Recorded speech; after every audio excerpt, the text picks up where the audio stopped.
Hey guys, welcome back to the channel. Is your Predator laptop acting slow or glitchy? Don't worry, today I'll show you how to reset it safely without losing any of your important files.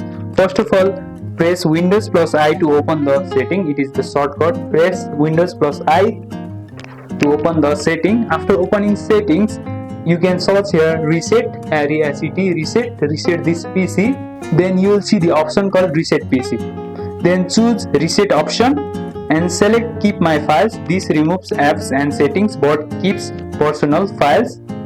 Then Windows will guide you through the reset process. You may need to confirm and select local reinstall or cloud download and wait for the reset. Your laptop will restart several times. Do not interrupt the process. Once done, Windows will keep your personal files while restoring system. After reset, reinstall your apps and games. Check Predator Sense and driver. Reinstall if needed for optimal performance. And that's it. Your Predator laptop is now reset without losing your personal data. Like, subscribe and share for more easy Predator tips, and I'll see you in the next one.